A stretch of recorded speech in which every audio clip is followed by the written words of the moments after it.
Hello, everybody, and welcome to Fly Nubian Money. I am Lala, international real estate agent, and today we are taking a deep dive into the policies of Vice President Kamala Harris.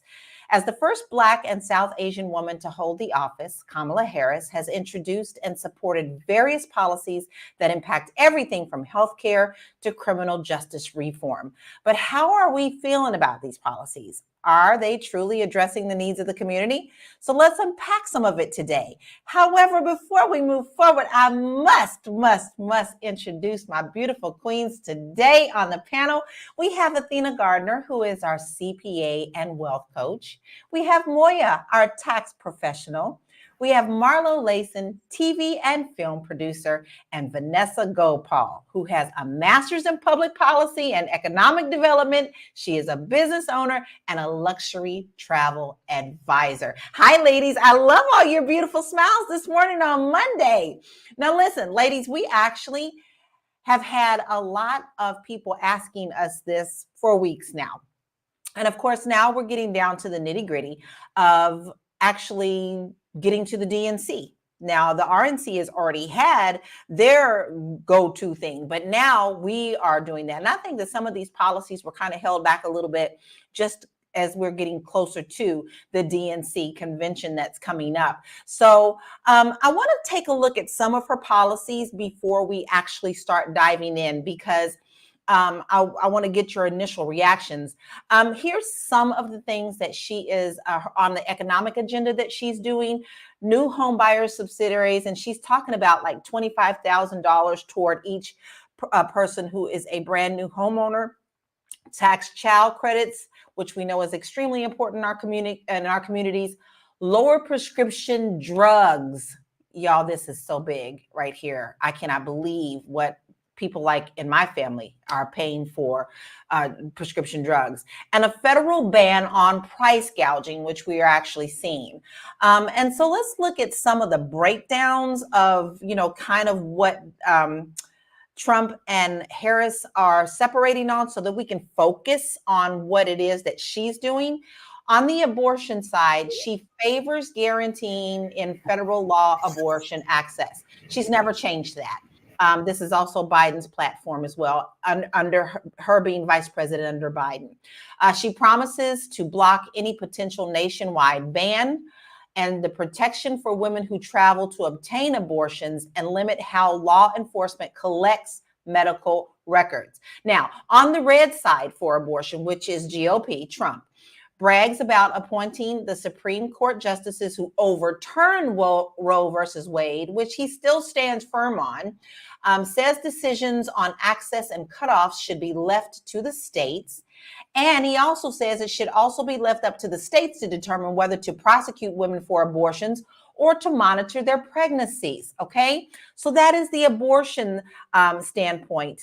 So let's look at the economy, because this is where a lot of people get nitty picky and they kind of want to see what's going on. So under the Harris agenda, she focuses on expanding middle class opportunities, including mortgage assistance, tax credits for parents, and combating inflation, supports the continuation of Bidenomics, including investments in infrastructure and green energy, and opposes taxing tips and advocates for economic stability and dignity for the middle class.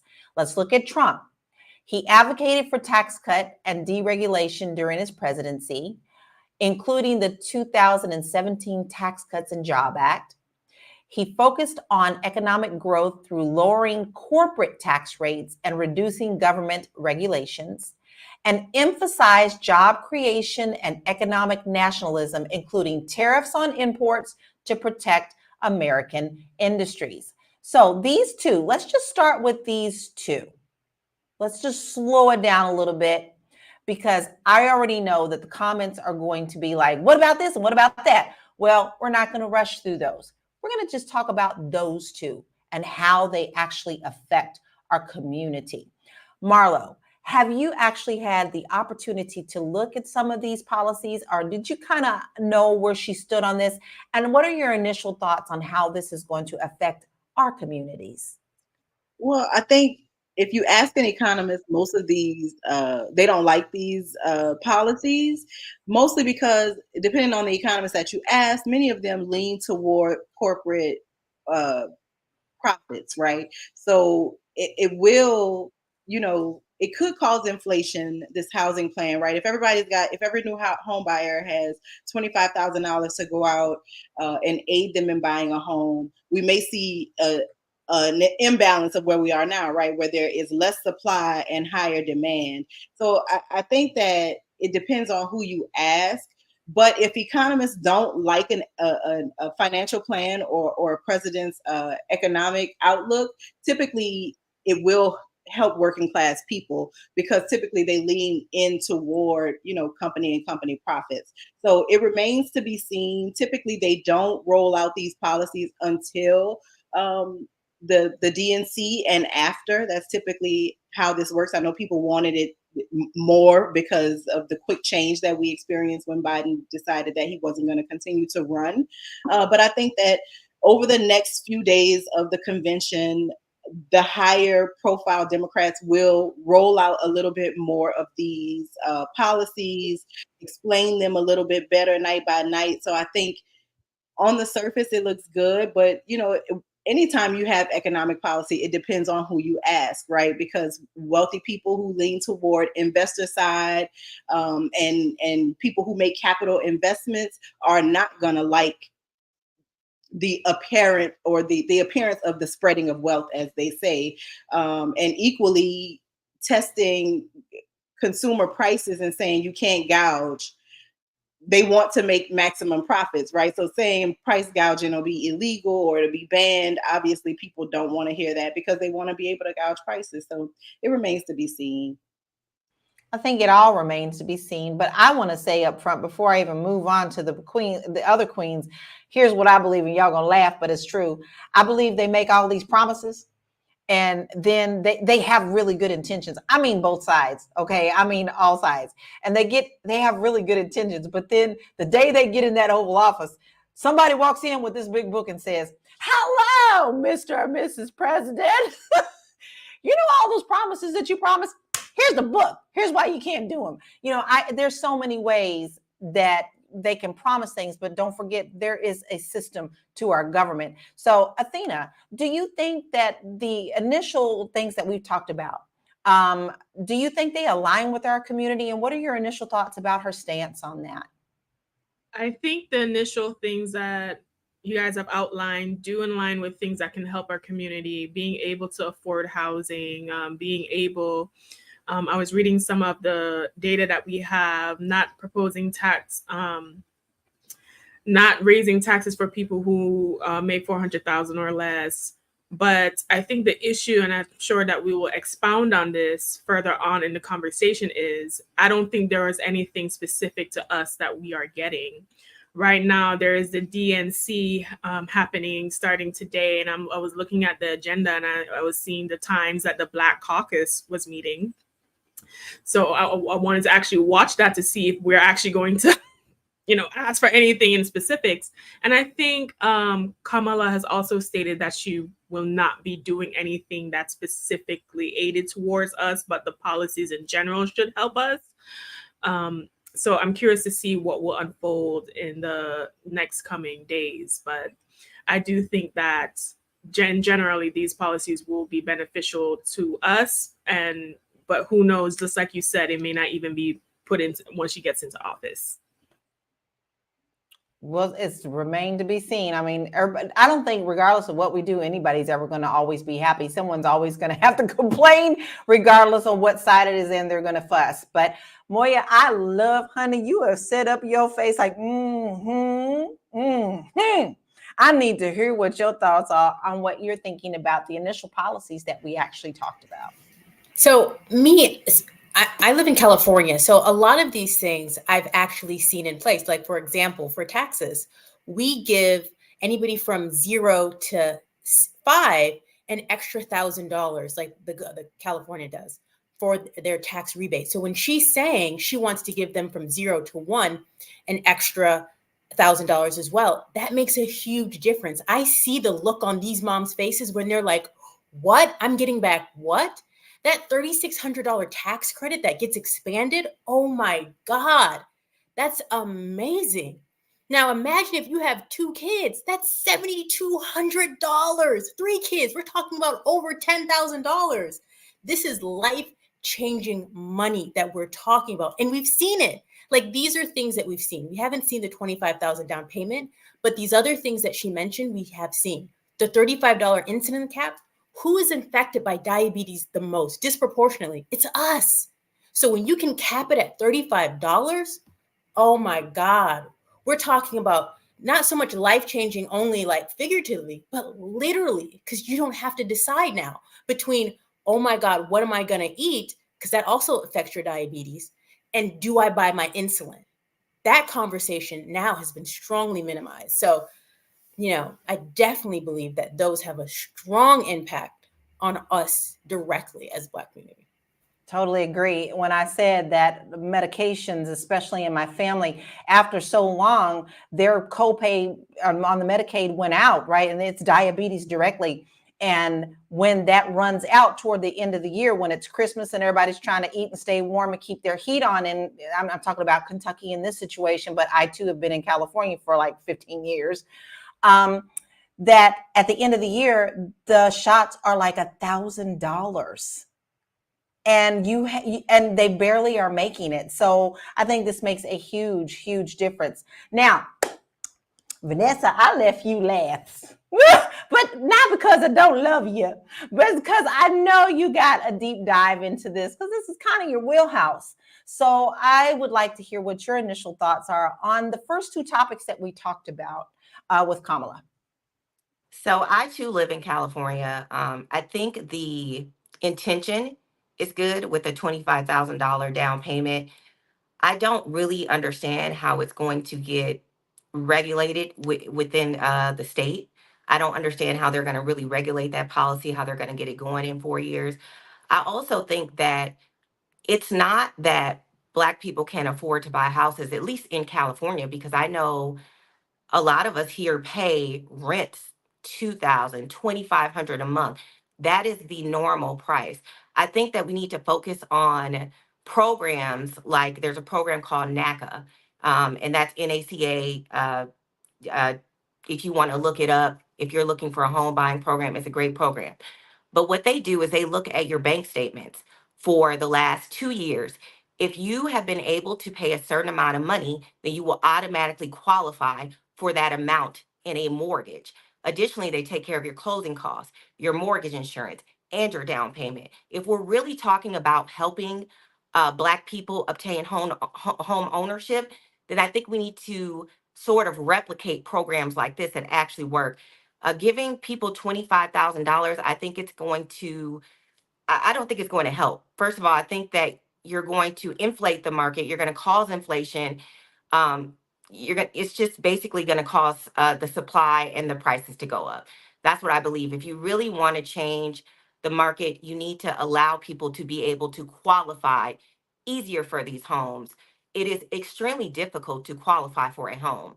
First of all, your debt, if you have any type of debt, it's working against you. If you have student loan debt, if you have debt from a credit card, even though you've been paying your bills, even though you've been paying $3,000 a month for a rent, they're telling you that, oh no, you can't qualify for this $500,000 loan, even though your mortgage would be less than the rent. So I think that's the bigger issue here. I think the regulation needs to be removed. I think we need to look at programs like NACA. I've known people who have used programs like NACA. It is truly life changing. I have a girlfriend that bought a property in San Pedro for $650,000. She was paying, almost $3,000 a month in rent. She wouldn't have been able to qualify because of her student loans, but because of their reinventing how you can apply for mortgages, it allowed her to buy the property. She held on to it for 5 years. She sold it, got a ton of equity out. She's now developing properties in Detroit. So I think when we talk about changing the system economically for Black people, it isn't just handing out $25,000 checks. So that's my take on the economy portion of it. In terms of healthcare, I agree with everything that the other queens are saying. I think that the scary thing, if you put somebody like Donald Trump in office, is he wants to overturn the Affordable Care Act. I think that would be a horrible thing. We've all seen what this nation looks like when people can't get health care. It creates a bigger problem. It creates a higher tax burden for the people who do pay taxes. And it creates actually, I think, more cost on a corporation or a hospital because they have to treat and they have to just go to the emergency room. So, that's my take on healthcare and the economy. If you're just now joining us, you are watching Fly Nubian Money. We are here Monday through Friday at 1 p.m. Eastern Standard Time. And as you can see, we tackle topics that are important to our community. So you don't want to miss a show. In order to always find out when we're on, all you got to do is take your little assistant, this little old Siri right here. I call her Marilyn Monroe because I just like Marilyn Monroe better. I don't know why I just do. Or Betty Boop, 1 to 2. All you got to do is type in the words Queens, Queens, to 87948, and you'll be notified when we go live. Now, listen, we also are on Spotify, and I absolutely love that. I actually went in this weekend and listened to a lot of things that we said. Yeah, I'm kind of crazy like that. I know we talk about it, but I also like to listen to us too in case I missed something. So please go on over to Spotify. Type in Fly Nubian Money, subscribe, and make sure you leave us a 5-star rating because that really does help us out. Now, we're going to get back into this. Boy, I know you was point. Going back to you. I want you to tap on to what you needed to say before we move on. Really quick, I definitely agree with what Vanessa was saying. One of the things that we have had is a $7,500 home buyer's credit for a period of time.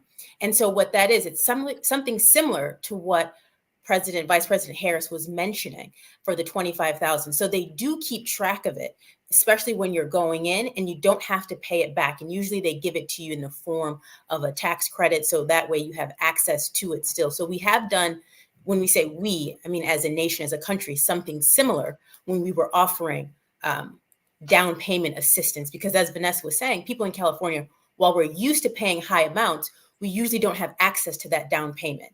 So when we talk about closing that racial wealth gap, that's a key factor into it. And y'all are talking my wheelhouse because real estate is mine. I've been in real estate since 2016, and I have sold and have listings right now and helping buyers right now that are participating in these programs. I just got an email today from Los Angeles County that they have money again. And I have been teaching since 2006, and I do home buyers class with nonprofit organizations such as NACA.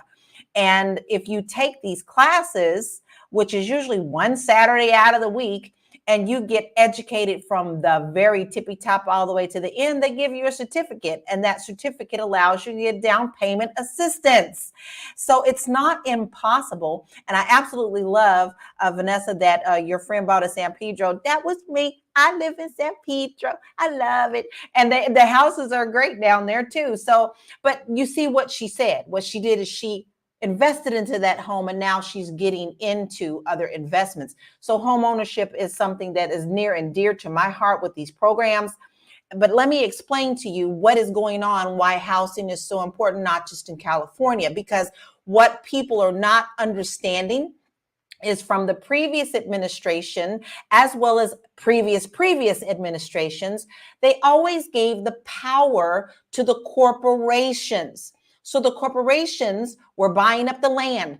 They were buying up the houses. They were renting them out. They're building whole subdivisions, y'all. I mean, big, beautiful subdivisions where they're not for sale. They're for rent and rent only. So you get to play home ownership, but you don't get the home ownership benefits. And with the things that they're proposing with this new plan is that corporations have to back up off of this. There is a shortage all across America because corporations are allowed to do what they want. And then when they get them and raise the rent so high, people can no longer afford them. That's just one of the reasons we have an issue. One of the reasons. There's many others, but with housing, I bet if right now, if you pulled up your phone and looked for a house to buy, you're going to also find whole subdivisions for just to rent. So if you want home ownership, you can do it. It's funds out there, whatever state. whatever state. Okay, let's tackle some of these comments that we have. I love how we are so quick. Someone asked about NACA, and the website is right there. It's www.naca.com. I have worked with NACA as well, but be prepared to be ready to wait, because they make you a responsible homeowner. They don't rush you through that program. You got to be ready. And they look at everything and help you get your credit together and everything. So don't expect to go sign up for it now and buy a home next month. It doesn't work that way. They're going to make you a responsible homeowner.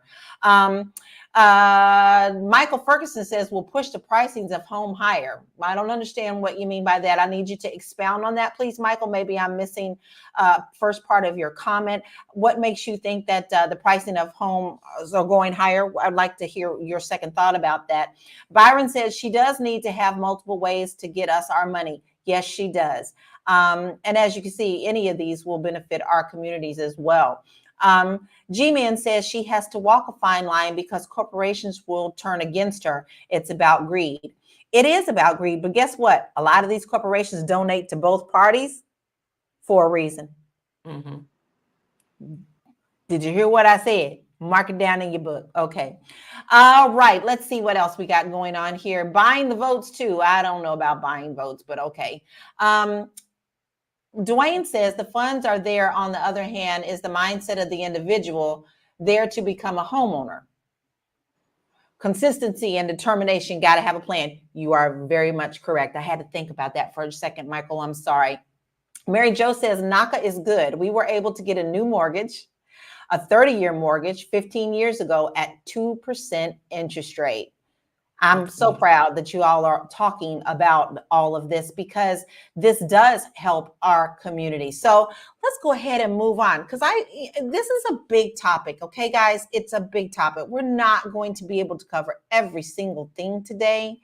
So we're trying to get you the most important key things that we know she has shown us right now. But don't forget, the DNC is this week, and we'll want to make sure that we tune in and listen to the other things that she is going to stand on her platform. So let's pull up a couple of other situations that they differ on and what her platform is. But let's look at this before we move on, because this directs everything that we're talking about.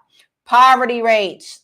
According to the U.S. Census Bureau, the poverty rate in 2022, 19.5% Black Americans and 8.1% for white Americans. Can you see? That is double, y'all. That is double. But there are resources out there. But what are they going to do to help us to lift ourselves up as well? A lot of the platforms thing that she's talking about says that that's what they're going to do for us. But what else are they going to talk to us about for our communities? Like, what type of funds, what type of support are they going to give us for education? That is a big one. That is one that we definitely need to talk about, because our kids are suffering. So 81% of all voters believe policies that make college, technical schools, and other post-high school trainings more affordable for all who wanted would help people like them. This also includes what's going to happen, y'all, if they're going to ask about school loans. What are we going to do about that?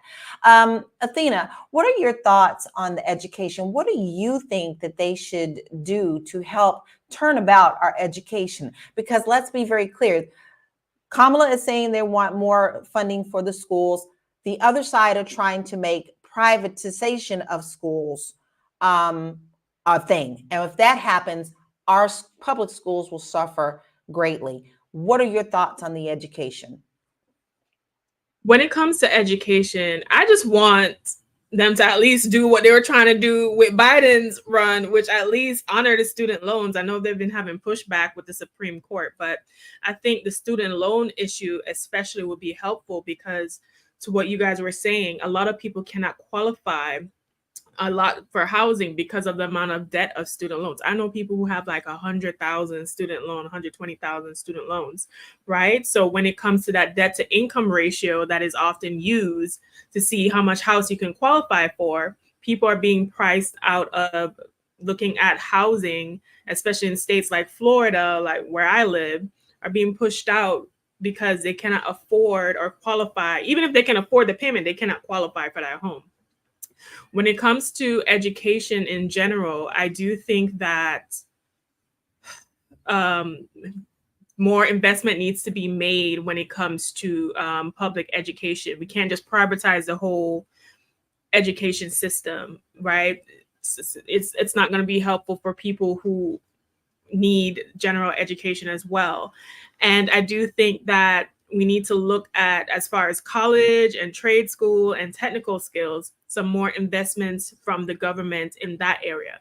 I believe if we have money to fund wars, we most certainly have money on a federal level to invest in the education of America. I know there's an agenda to not educate the American population, because an educated population makes different types of decisions, right? And can think for themselves and push back.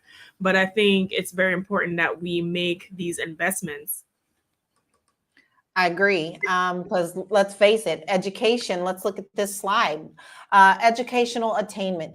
The National Center for Education Statistics reports that in 2021, 25% of Black adults aged 25 to 29 had a bachelor's degree or higher, and 45% of white adults in the same age group. Once again, guys, that's a pretty big disparaging number there. But Harris focuses on affordable tuition, and that could impact some of these statistics.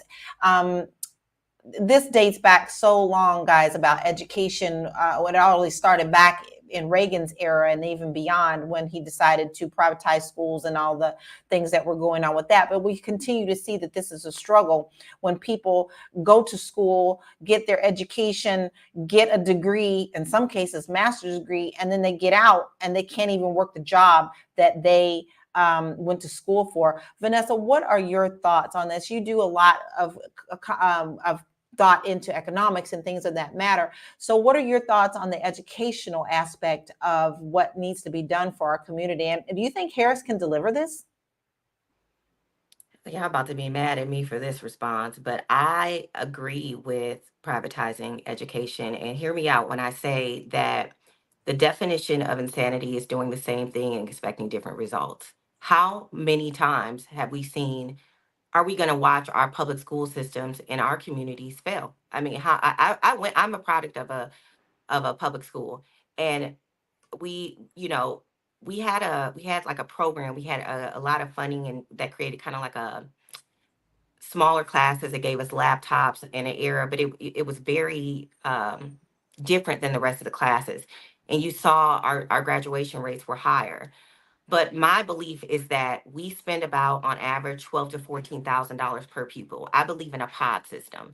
I believe that if you gave that money in the form of a voucher and you had 7 to 10 students, you hired a teacher for that. You had, maximum 1 to 10 ratio, and our students were taught history, our history. Our students were taught financial literacy. Our students were taught things that are important for the well-being of them, as opposed to just throwing them in a public school system that watches them fail time and time again. We know that kids get passed to next grade levels without learning how to read and how to write. Well, teachers are dealing with, classrooms that have 30 kids in it. Yet we're paying all this tax money. So just imagine if you're taking $14,000 and you have, 10 kids, and you're able to pay this teacher $60,000. Now in California, it may be a little bit more, but I mean, other states like Louisiana, Mississippi, Minnesota, the rest of the Midwest, and a lot of the other areas, besides California and in New York, where the salary would be higher, but you could afford to pay a teacher. You could rent, a cheap classroom. You would only have to do instruction for about 4 hours of the day. They could go participate in, YMCA programs or Boys and Girls Clubs. I strongly am against just giving more money to public schools. They have, failed, especially in the inner city communities. Even in the suburban, yeah, I now live in the suburbs, we fund our public schools. So a lot of the parents have money to go in and give the school additional money. So our kids get art programs, our kids get tutoring. But when inner cities don't have those type of resources. So I just feel like the money is not being spent. You know, to the best of its ability, I believe that we need to reduce class sizes. We need to get teachers that care about the things that we need in our community, which is financial literacy, history, things that will help us. So that's my take on it. I'm not for just throwing more money at the public school system. For what? For what? I think it's broken, and it's broken from the top. Especially, you can always throw a big budget at it, and then you say, states, here's what you do with that funds. But a lot of the times I feel like it's mismanaged. But that's part of the reason, guys, that we can't just vote for presidents. We have to vote for the local area people. I'm talking about your jailer, your tax collector, your school librarian. You need to be really checking who's running for these, because you'd be very surprised who's running for these and what their second agenda is. So you need to be very careful about who you're voting for. It's not just a presidential thing. Once again, I'm going to toss this to you, Moya, because you like me. I got one of these faces that just tell you everything I'm thinking, whether I'm talking or not. So I want to hear what you think about the educational aspect. Okay, yeah. So Miss Lala, I didn't know that school librarians also are on. They run for city council. I didn't know that.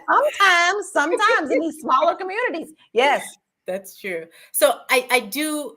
In my case, I do disagree with Vanessa, because a couple things. So for California, they do it based upon attendance. That's how they're paid for their kids, for their students to go to school.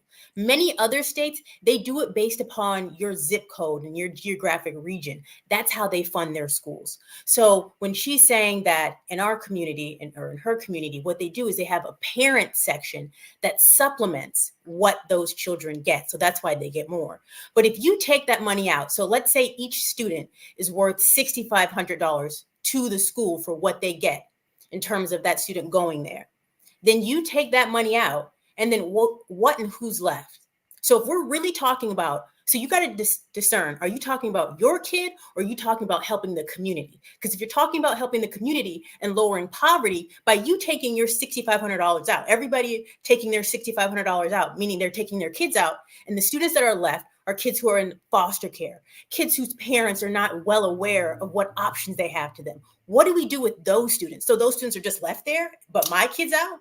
I agree with what MC Fact was saying. Then if you have it, then you need to go ahead and put your kid into a private school. But what they're doing is they're saying, hey, Republicans and conservatives, and they're saying, I don't want to pay my money. I want to use the tax dollars, and I want to use that fund. I want to pull it out, and I want to put my $6,500 wherever I want to put it.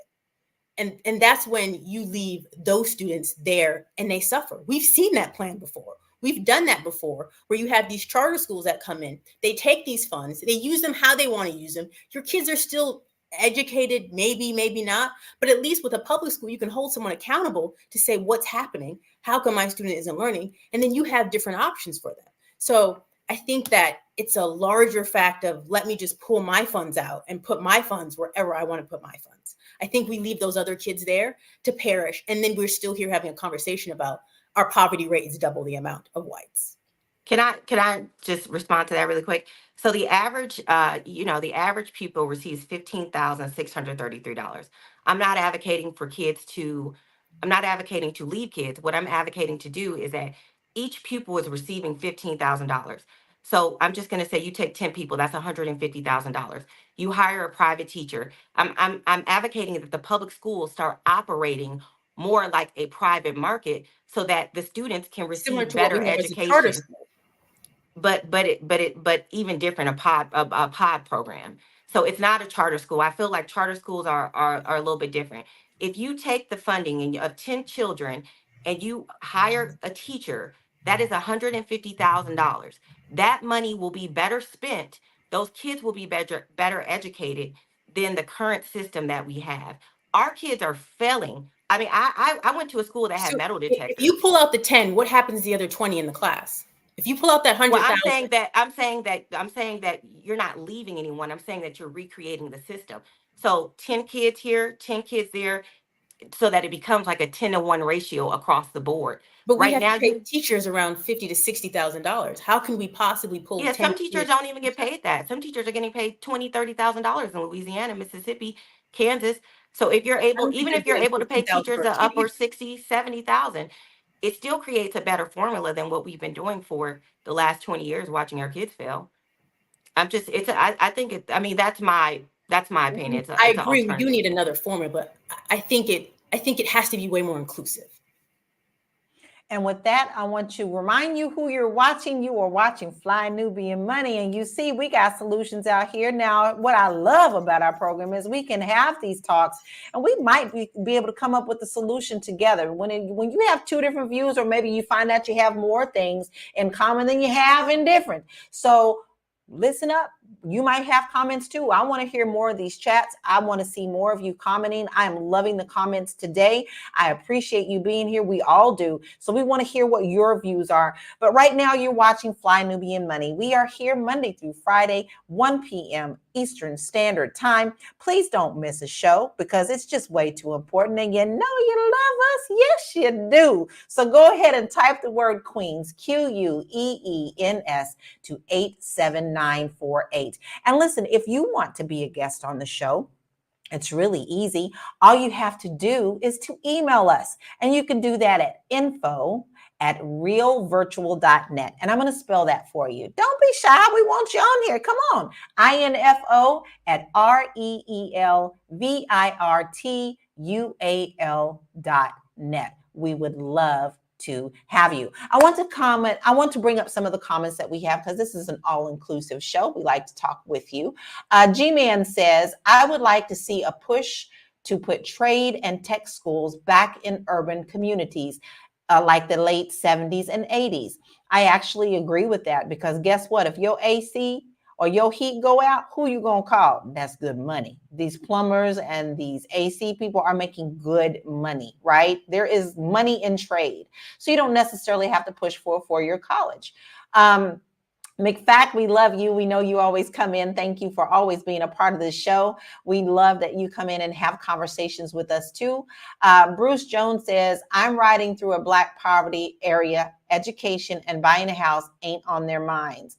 No, it isn't when you're trying to eat every day. But she also addresses giving tax credits to the middle class. And let's talk about that next. Marlo,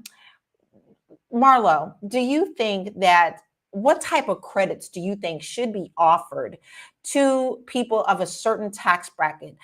We always say that the middle class is getting smaller and smaller, and it's more of a have and have not situation. So what do you think, and how do you think that Harris could address this issue and actually get the money into the people's hands that really need it? I'm going to go back to 2016. There was a candidate named Andrew Yang who did not get much traction, but he had really great ideas. One of which, if he were elected or if he were chosen for somebody's cabinet, would have helped the Hollywood actors with this AI stuff, because he was advocating for us to be able to own our name, image, and likeness.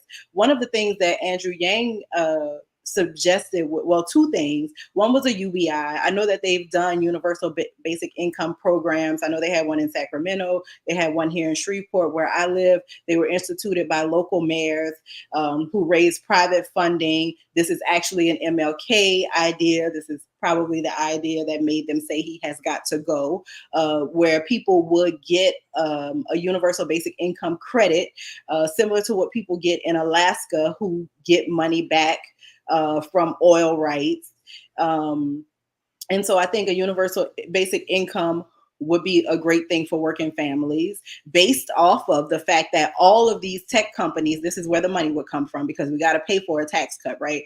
It would be based on all of these internet companies that use our data to make more money, right? So you're talking about Amazon with our watching, our shopping, Hulu, Facebook, Instagram, all of them make money off of us, and we don't get anything in return. And for those of us who are business people or who run people's businesses through social media like I do, we have to pay the cost to get that visibility that we want, right? Like if you in the free show of Facebook, you're not really in the show, right? Unless you got in on the viral success before they wanted us all to pay for it. So I think that looking at universal basic income through some type of tech tax. Yes, I'm talking to y'all with all the money who don't pay any taxes in this tech space. I am talking to you. Y'all got to give something back to the people. An education credit would be better for working class families, families with children. I think that giving parents a choice of what they want to do with their child's education is good. But I know, because I worked in a public school system, every parent is not engaged. So both Moya and Vanessa have very good points. We need to find a way to bridge the two, right? The very super hyper engaged parent that's willing to give more and invest more in their child's education because they know what's coming on the backside, and the parent who is living life or surviving, and they are trying to figure it out, or maybe they don't look like they give a damn at all, right? But those children still shouldn't be left behind. So definitely some type of education credit. I will say the problem with public school is policy, and it is testing. Please, everybody, go look up how much money school districts spend on testing.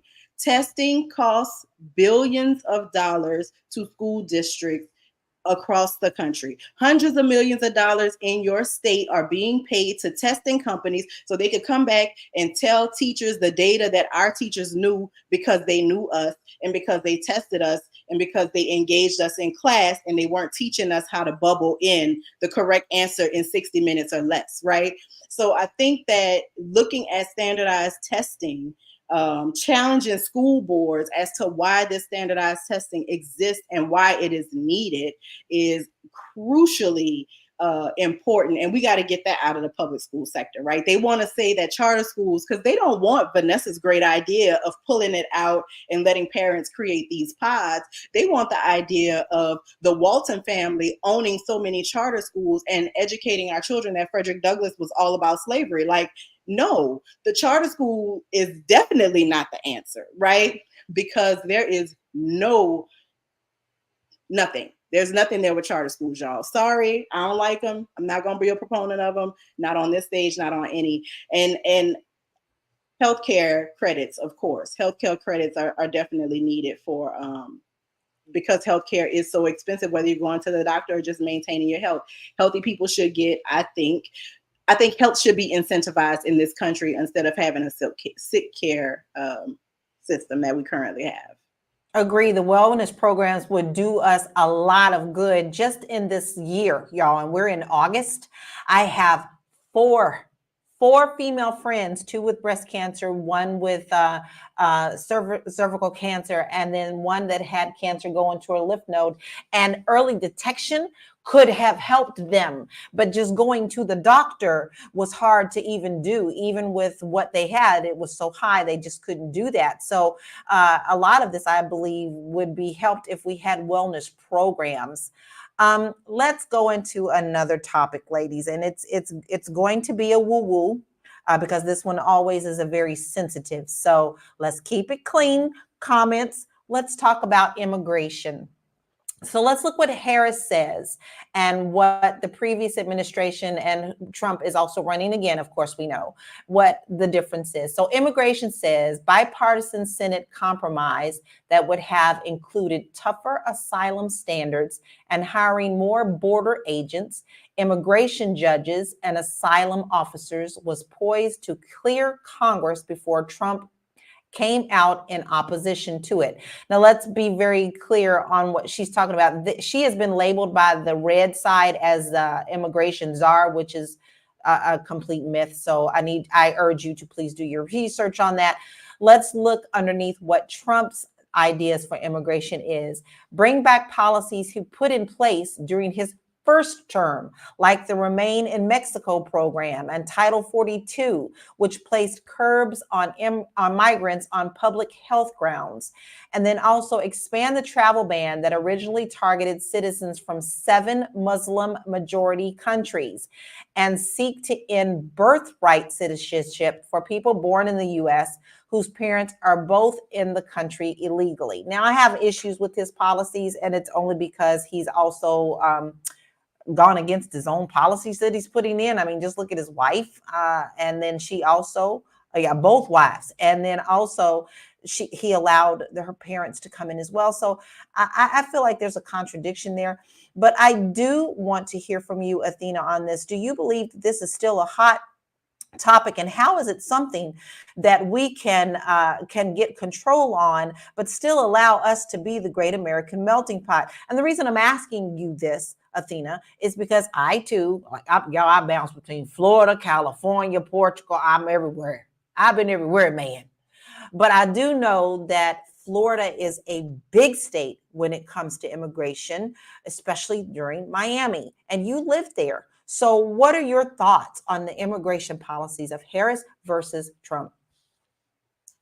Well, as someone who has benefited from the American immigration policy, because I am an immigrant, I got my citizenship in 2012.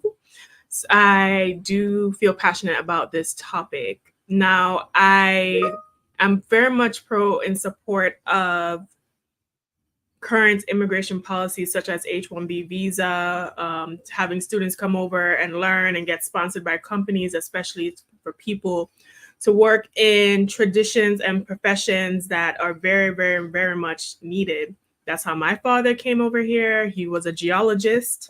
Not a lot of people do geology. And he was able to bring us and his family. And then we went through the proper, get the visa, then the green card, then the citizenship, right? What I'm not in support of is just busing a group of people, dropping them off in New York or California or wherever, and bankrolling $10,000 checks and stuff like that. That was not my journey. And it makes me question, why are we doing that? Why are we doing that as far as getting labor in America, right? Because I do think part of the issue is that a lot of people who do those jobs are needed and they're doing it for a lower wage, right? So I think it goes back to part of the issue with education as well. How can we educate American workforce and provide trades and skills that are needed so there's not this push to get cheap labor elsewhere or skilled labor elsewhere? Because it's usually either the top end or the lower end where they're getting the immigrants for. In the middle, there's no need, right? So I think that is something that we need to do and address. And I think we do need to have tighter border security. But I'm very much so not in support of let's get in a bus of people from elsewhere and giving them all these government stipends when our own people don't get that. Agree. I literally watched California bounce people back and forth, especially the homeless. And speaking of San Pedro, Vanessa, one of the dropping points was San Pedro. People from the LA County directly, LA City proper, would actually put homeless in cars and bring them down to San Pedro and drop them off because they didn't want to deal with them in the city. So we actually have states dealing with it as well as cities dealing with it too, because it can be overwhelming. Okay, boy, this time is just going so fast. I'm trying to get it together and then also address the important things. Obviously, there's a lot of other things that we need to address in this situation about what's going on with Kamala and what her policies are. I do want to address a couple of our comments, but first, you're watching Fly Nubian Money. We are here Monday through Friday at 1 p.m. And if you don't want to miss a show, all you have to do is text the word Queens to 87948, and you will be notified every time we go live. Also, if you want to get your money right and your money tight, because that's what we do, we're called Fly Nubian Money. We have a lot of resources to help you on our website. We have classes and courses and handouts and all sorts of information to help you get your financial house in order. And you can go to flynubianmoney.com and check us out there. Ladies, it is kind of winding down. I know we haven't talked about healthcare. We haven't talked about the war. We haven't talked about NATO and Ukraine. But I know that you ladies have already looked into a lot of these things. So before we move on and we get our final thoughts and your comments on what you think is important to you in our Black communities, as well as where we can find you, I would want to urge everyone who is watching us to please don't just believe what you hear. Please make sure that you go and do your own research on what it is that's important to you and how you can implement that into your voting power. Because let's face it, if you don't vote, you're still voting. One, the two. That's the truth of the matter. And I also want to say that I'm loving the comments, so keep them coming. All right. Phew. Let's just take a deep breath, because I get so excited about this topic because I do care about my country and I'm worried about my country, right? I'm worried about so much division about us. Let's talk about a rapid answer. Let's keep it kind of short. What do you think can be done for the health care of our communities to help them get healthier, other than what we've talked about, and what we can do in our individual communities to help? So let's start with you, Moya. Can't hear you. I was just reading all the comments. The comments were coming through. So when it comes to healthcare and what needs to be done next, I think it's really important that we also just look at what the opposition doesn't want to do with healthcare, like the fact that they want to repeal the Affordable Care Act. I think that those are things that we have to really, really be looking at. Well, one of them I want to make sure is our elderly are taken care of any kind of way with their medicines, because I am seeing that direct thing. I mean, if you're going to be able to help them with the Medicare, at least make sure that they can get the medication and don't cut them off at the end of the year. So, it's something to me. I want to make sure that we take care of our elderly and those who definitely need the medication, who can't afford it. That's just my thought. Vanessa, what are your thoughts on that, please? My thoughts are that we definitely need healthcare. Healthcare should be, it should be, everybody should have a right to healthcare. Drugs should be affordable. It seems like basic human dignity and common sense.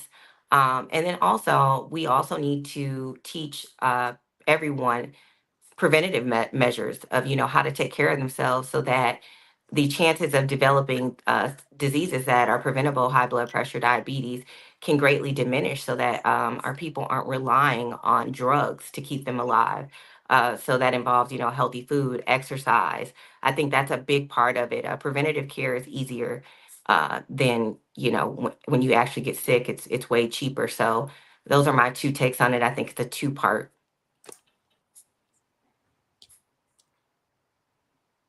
My computer is tripping. Gremlin, stay away, stay away.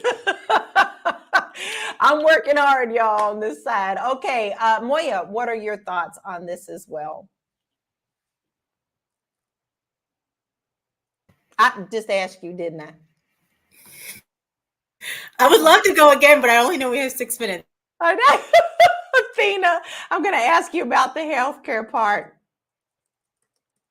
Listen, healthcare is very important in this country, because if you cannot afford healthcare, all of that cost ends up going back to as a burden as a taxpayers. Also, healthcare debt is also a big contributor to another reason to why people can't afford homes, because they maybe gotten sick, couldn't afford it, went to the hospital, got sick, and now they have this huge healthcare bill that they cannot afford to pay. So I think that we need to look at, whether it's Trump or Harris, what are they specifically trying to do to help us combat this problem?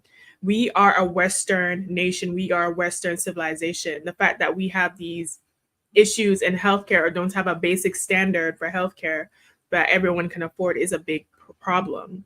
I do think that, like I said previously, if we have money for war, we have money for healthcare. Like, for wars that we are not even directly in, we have money for healthcare. That is something that we did not talk about today, y'all. And a lot of people are saying that, we do need to talk about this. So I'm sure there's going to be a part 2. Marlo, I'm going to go straight to you, since I'm on the struggle bus and I want to keep talking, but keep going. Yeah, I think everyone's already said it. Healthcare is a healthy nation is a prosperous nation, right? If people are losing their homes because they get sick, because their health insurance sucks, if people get sick and all of a sudden their lifestyle has to take a huge turn because Pharma Bro is allowed to charge $10,000 for an insulin shot, or whatever these absorbent costs are that people have decided, oh, what's your life worth to you? Let me charge and just see how much people are willing to pay to stay alive. I think that is the ugliest part of American culture, is the way that the healthcare system has been run into the ground by corporations. I think we got to get corporations out of hospitals. There are a lot of hospitals that are shutting down in small communities, and it is because corporate entities are coming in and deciding that, oh, there's another hospital that is 80 miles from you, and it's more advantageous for our shareholders for us to sell this hospital or lease it to a doctor conglomerate for absorbent amounts of cost. There are doctors who are paying huge rents for medical buildings, and it is costing people their lives, right? Because you have a community clinic today, they can't afford to run tomorrow, they got to shut down. Now your nearest option is a drive away, and maybe you don't have transportation that could take you to the nearest hospital that is requiring a decent car on the highway. So I think that this healthcare situation has to be worked out. The fact that a future Trump administration is still talking about repealing the ACA because of personal feelings for Barack Obama,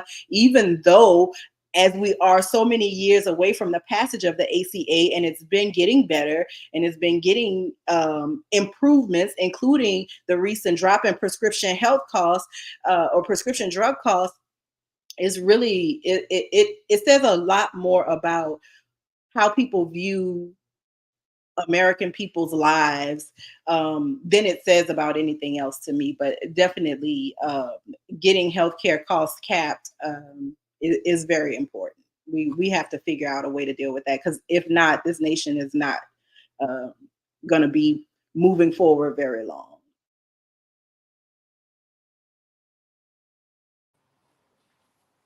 Valid points. I think Lala may have dropped some technical issues, but I agree. We need healthcare. I think that's the overall consensus. There we go.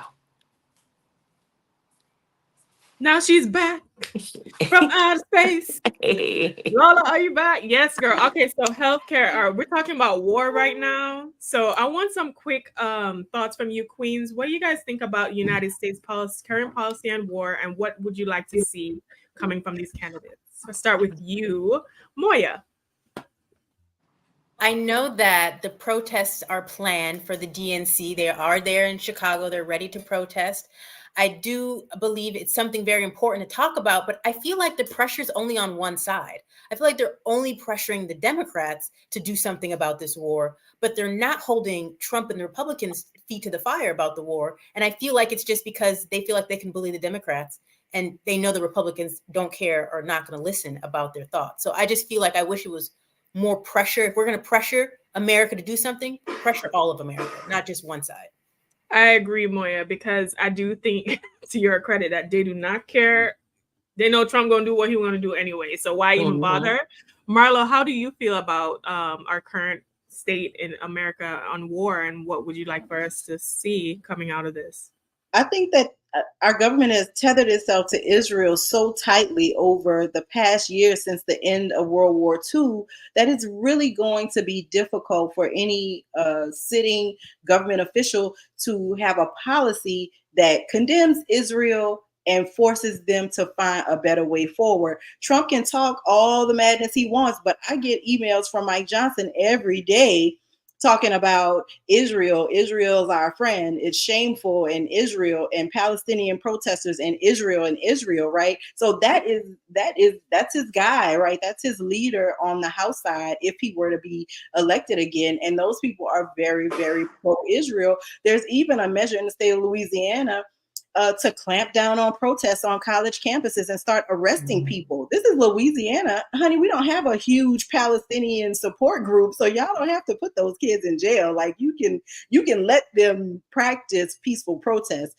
But it is the problematic part is how tightly we've gotten this symbiotic relationship with Israel, and they've always not been able to do any wrong over the years, and they've constantly been pushing, and here we are with this deplorable behavior from Netanyahu. And I'm very interested to see how we're going to get out of it, because we have made such a point to be their best friend through thick and thin. So are the besties going to break up? I don't know, girl. Listen, Vanessa, do you think that United States is afraid to take a certain stance on the war with Israel because of the Jewish people in America? I don't know what it is, but I agree with everything Marlo said. Like, it's just, I don't understand it. Additionally, I'm extremely annoyed. We're sending billions of dollars over there. They get free college. Meanwhile, you know, we're out here playing thousands of dollars every month, or we're in student. Listen, the gremlins are chirping today, honey. Okay, Lola, I'm gonna swing it back to you, girl. Man, I'm telling you. Israel. Don't talk about Israel. They get you out the chat, honey. Are we being doxxed? Okay. Are we being doxxed? I know. You They said kicked me off quick. I was like, wait they a kicked him minute. off and everything. This is crazy. Well, y'all know that if you talk about this stuff on X, they do kind of shut you down on these comments. So yeah. So Vanessa, will you go ahead and please finish your thoughts? And thank you, Athena. I mean, we can't even have an opinion. But yeah, I think it's not a good relationship. I think that when we've been in a relationship, when we give money, billions of dollars to a country, and we ask them to behave differently, or hey, you got to change up the way that you're doing things, and they basically give us the middle finger and say, no, we're going to keep doing what we're doing, and we're still going to keep collecting your money. I think that, you know, there's a bigger issue there. So, those billions of dollars can go to American children. They can go to American students. They could go to all the issues that we've been talking about. It is I mean, where this war, if that's what you want to call it, is going. I mean, it's sickening. So if we can't control the people that we give money to, or if they won't even listen to our advice, then why are we still in this relationship with them? I could never give billions to a business partner, and I ask them to do something, and they give me the middle finger, and the relationship continues. It would be done immediately. It's like a toxic ex. Yep. Yeah. Yeah. Honey, I'm watching House of Dragons right now, and it all seems to be related to me. That's supposed to be a fantasy story, but somebody give me a dragon, because I think I'm gonna have to go do some fires on some high towers, because this is just ridiculous. I mean, I am definitely a human person. We all are. We don't like war. We don't like it. We don't like to see the things that we see. But at some point, we have to address the fact that the people of our own country are not being served by our country. You want our votes. You tell us you want to all give me $5 and I will work for you, when I can tell you right now that I'm actually fighting a case in Mississippi where Mississippi is not doing its job and the congressman is not calling me back. And so if you want my votes and you're not, you want them so bad, you need to listen to the wants of the people. The people. You represent the people. So if you're not listening, guess what, baby? You got to go. And I'm at the point right now where I feel like all of them need to go. No more career politicians. No more career politicians. You need term limits, baby. And I do mean Supreme Court, President, Congress, you name it. They all need it, including in our states. Because you can't get in there and just ride the wave of the money that whoever is throwing at you for their vote and not listen to the people. And I hope I said that very clearly, because I will shout that from the mountaintops of what we're doing. Because if you're not serving us, you surely are not getting my vote. And I'm not one who votes right down the straight line either. And I know I'm not the only one. If I feel you're the one who's going to be the right candidate, I could care less if you are red or blue. Now, there is a difference between each one of those. There seems to be separation even within those parties. But this is why I always say, please make sure you know who you're voting for. Don't just go off of what someone told you to do, right? So let's address a couple of the comments before we move on. Ladies, this is hot. I know we're going over, but I think everyone is very happy that we're even discussing this, right? So you see what happens when us ladies get together and show what we got. I believe we're a powerful people, and we need to put the power in the right place. Rocket Man, Rocky Matrix says, cut off all foreign aid. What would that look like, Rocky? What would that look like? I want to know what that sounds like to you. Don't just throw out things like that and don't give me a solution. I'm always going to call you on it. What's the solution, my friend? McFax says there's no war during Trump administration. Fact. But the show was a whole lot of other stuff. And I don't know about y'all, but I don't necessarily need to know what my first lady looks like naked. Oh, I digress. BJ, the lawyer, says Noam Chomsky stated the same thing. U.S. and Israel have had a long working relationship. U.S. benefits from working with Israel by having a foothold in the Middle East. I think you see all of us going like this. Okay. Byron Reader said money is power. Yes, my brother, money is power. And that's why you're watching Fly Nubian Money. And I'm going to need y'all to go on over to that website, flynubianmoney.com, and go get those resources that we have for you. Don't say that you don't know what to do when we have something for you. Go on over there and get yourself together in the financial house. Brandon Dumas says Democrats are the party that oppose war, not Republicans. Speak facts.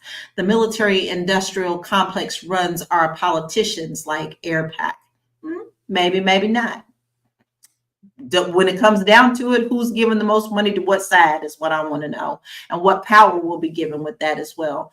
Gizmo Duck seems to think, ladies, that we're wasting our time, that we're not talking about real issues. Now, I don't know what's real to you. We're not living in fantasy land with unicorns. I do want dragons, but all of this is important to our community, and I think our ladies are smiling and agreeing me with that. Somebody in this broadcast is not a woman. We ain't going there because we don't do that here. Back up off us. We got this. Common sense is not common, what someone said. And Quicken Dude 09 says Gaza, Afghanistan, Ukraine, Yemen, Iran, all have gotten worse under Biden. All right, that you once again, I'm calling you out. Tell me how.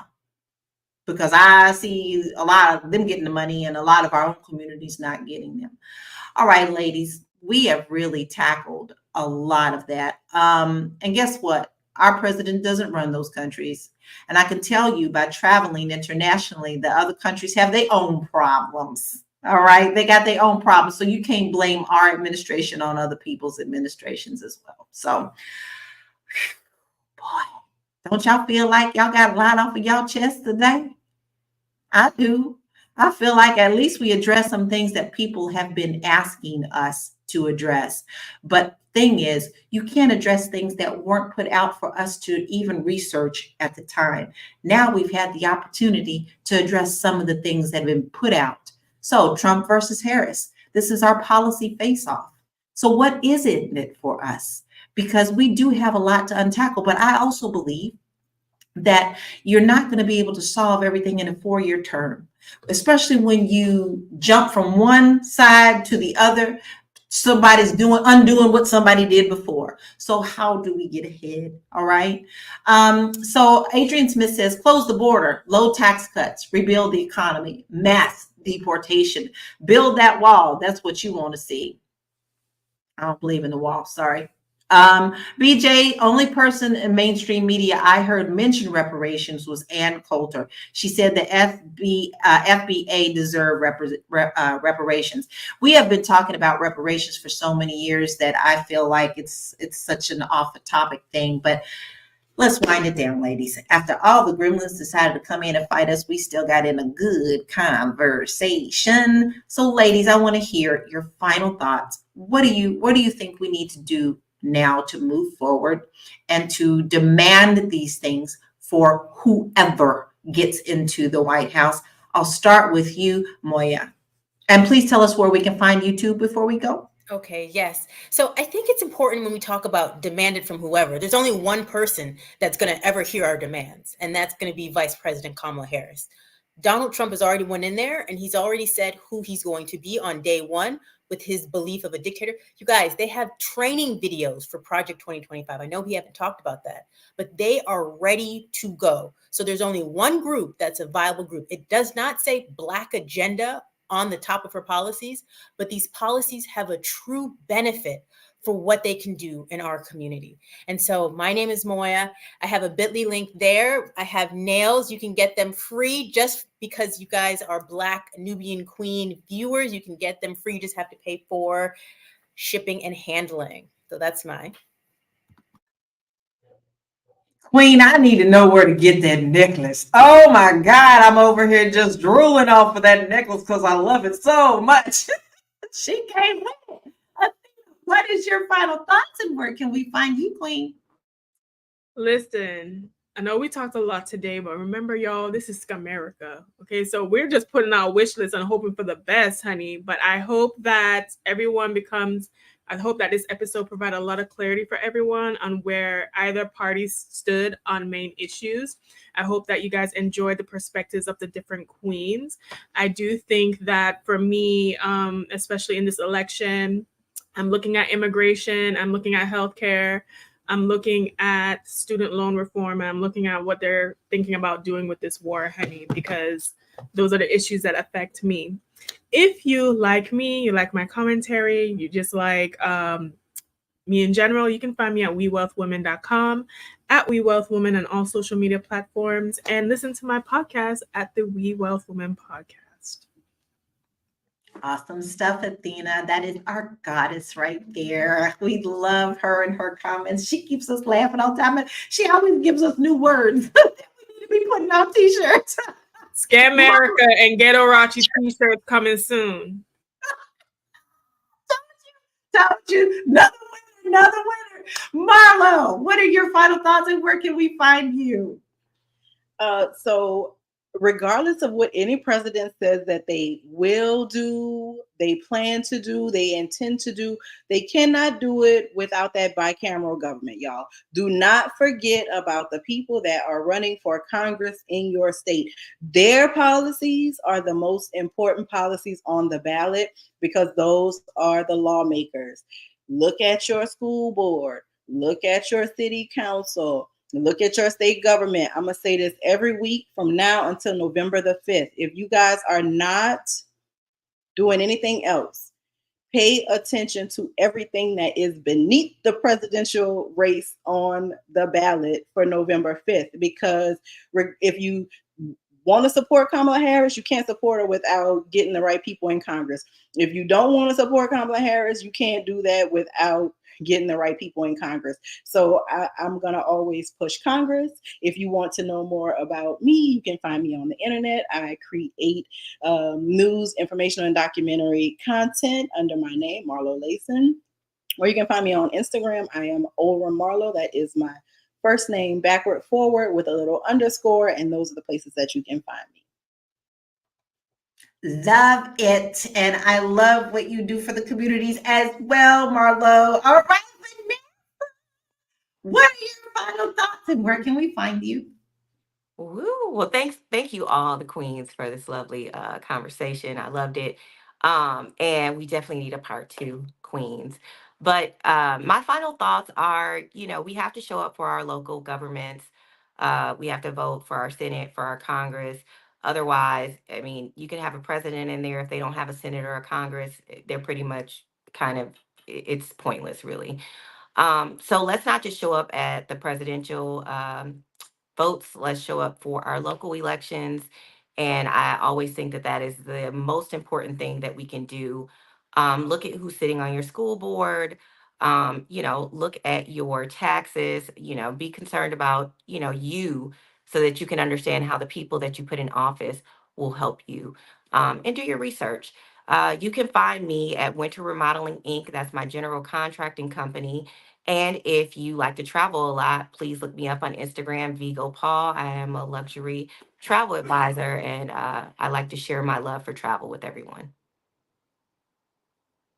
Love that. And I love to travel as well because I am the international real estate agent and I specialize in Portugal as well. So get out your box, y'all. Get out your box. Here's my final thoughts. Y'all, don't let them tear us down. We may disagree on some things, but it doesn't mean that we have to take the humanity out of being human. I'm always going to advocate for love. I'm always going to advocate for unity. If that sounds woo-woo, don't care. Still going to stand on that platform. So before you open your mouth, you need to think if you're going to hurt someone, you need to keep it closed. So if you can't help, don't harm. And you can find me at bit.ly/Laura Key Info. I have a lot of great information there about home buying and also buying in Portugal, and also some other things educating you about real estate. Because guess what, guys? Buy land, they're not making anymore. And that's how you can get your foot in the door with generational wealth. We'd like to take this time to say thank you. We absolutely love that you're here. We don't take you for granted. Armando, I don't know if you heard us last time, but we appreciate you being here all the time as well. You're always one who talks to us a lot, and we love that you come and support us. Everybody feels like this is a good show. Some felt like we were wasting time. I don't. We finally addressed some questions that people had, although we couldn't address them all. But if you stay tuned and you make sure that you text us, text the word Queens, QUEENS, to 87948. You'll never miss a show, okay? And then make sure that if you have missed something and you only came in late on this one, go back and watch the replay, or make sure you subscribe to us on Spotify, Fly Nubian Money over there as well. Whew! I feel like I got a whole lot off of my shoulder today, but guess what? My black is beautiful, and so is everybody else on this panel, and so is yours too. We'll see you tomorrow at 1 p.m. Eastern Standard Time, guys. We love you. Peace out. Bye.